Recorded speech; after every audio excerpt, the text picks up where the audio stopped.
APMC ಮಾರುಕಟ್ಟೆಯ 1ನೇ ಗೇಟ್ನಲ್ಲಿ tomato ಮಾರಾಟಕ್ಕಾಗಿ ಬರುವ ಲಾರಿಗಳಿಂದ ರಸ್ತೆ ಬಂದ್ ಆಗುತ್ತಿದ್ದು ಅಕ್ಕಿ, ರಾಗಿ ಮತ್ತಿತರ ದವಸ ಧಾನ್ಯಗಳ ಸಾಗಾಟಕ್ಕೆ ತೊಂದರೆಯಾಗುತ್ತಿದೆ.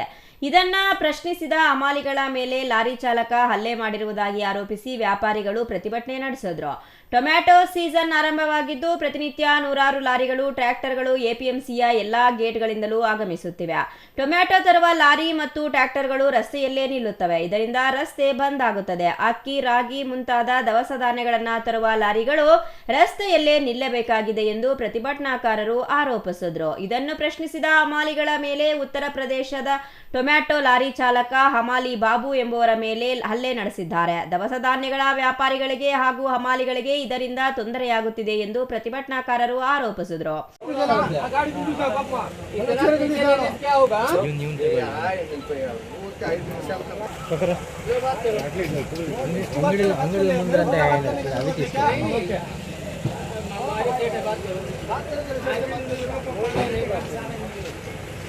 ಬಂದು ಇವತ್ತು 150 170 ರೂಪಾಯಿ ದೆನೆ ಒಂದು ಕೆಜಿ ಬಂದು ಅದು ಇವಾಗ ಅವ್ರೇನ 15 ದಿವಸ 20 ದಿವಸ ಗಾಡಿ ಹೋಗಾಗೆಲ್ಲ ಉಳುಗಲು ಬೀಳ್ತದೆ. 20 ರೂಪಾಯಿಗೆ ಮಾರಕ್ಕಾಗಲ್ಲ. ಅವ್ರ ಪರಿಸ್ಥಿತಿ ಏನಾಗೋದು? ಅಕ್ಕಿ ಮೂಟೆ ಪ್ರತಿ ಒಂದ್ ಮೇಲೆ ಕೆಜಿ ಮೇಲೆ 5 ರೂಪಾಯಿ 6 ರೂಪಾಯಿ ಹತ್ತಿದೆ ರೇಟ್ಗಳು. ಅವ್ರು ಅಕ್ಕಿ ಹುಳ ಬಿದ್ದರೆ ಅವ್ರು ಯಾರಿಗೆ ಮಾಡ್ತಾರೆ? 10 ರೂಪಾಯಿ ಸುಮ್ಮನೆ 5 ರೂಪಾಯಿ ಕೊಡ್ಬೇಕಾಗತ್ತೆ. ಅವಾಗ ಏನಾಗ್ತಾರೆ, ಟೋಟಲ್ ಲಾಸ್ ಆಗಿಬಿಟ್ಟು ಬಾಗಿಲು ಹಾಕೊಂಡು ಇಲ್ಲ ಊರಿಗೆ ಬಿಟ್ಟು ಹೋಗ್ಬೇಕಾಗತ್ತೆ. ಅಂಥ ಪರಿಸ್ಥಿತಿ ಬರ್ತದೆ. ದಯಮಾಡಿ ಟೊಮಾಟೊ ಮಂಡಿಯವ್ರಿಗೂ ಒಂದೇ ನಾವು ರಿಕ್ವೆಸ್ಟ್ ಮಾಡ್ತಾ ಇದ್ದೀವಿ, ರೈತರಿಗೆ ಅನುಕೂಲ ಆಗಬೇಕು.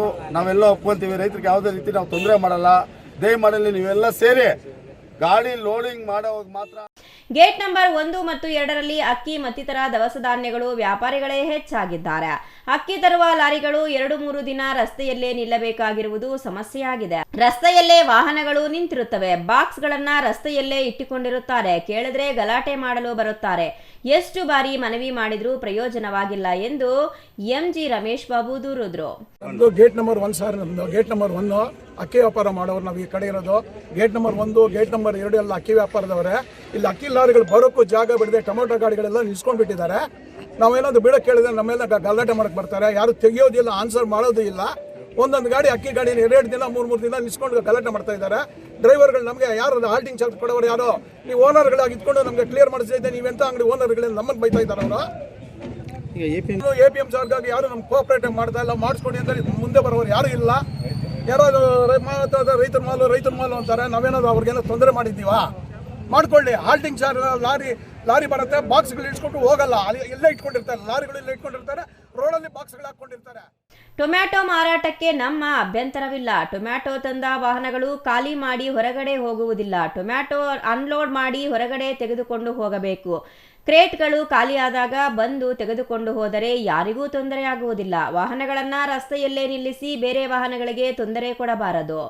ಎಂವಿಎಸ್ ಟ್ರೇಡರ್ಸ್ನ ಶಂಕರ್ ಹೇಳಿದ್ರು. ಎಪಿಎಂಸಿ ಕಾರ್ಯದರ್ಶಿ ಸುನೀತಾ ಸ್ಥಳಕ್ಕೆ ಆಗಮಿಸಿ ಪ್ರತಿಭಟನಾಕಾರರೊಂದಿಗೆ ಮಾತುಕತೆ ನಡೆಸಿದ್ರು.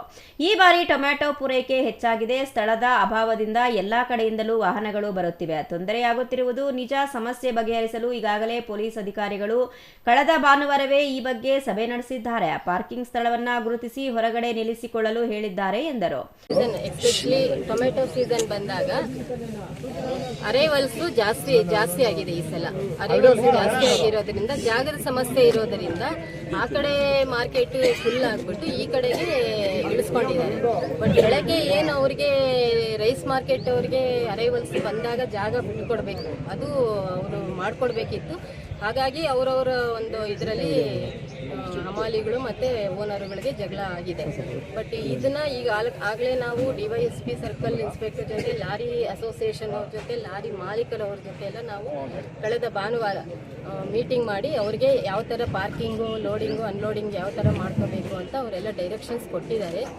ಅವ್ರದ್ದು ಕೆಲವು ಸಮಸ್ಯೆಗಳಿದೆ. ಹೊರಗಡೆಗೆ ಅವ್ರಿಗೂ ಪಾರ್ಕಿಂಗ್ ಜಾಗ ಇಲ್ಲ, ಹಂಗಾಗಿ ತೊಂದರೆ ಆಗ್ತಾ ಇದೆ ಅಂತ ಹೇಳಿದ್ದಾರೆ.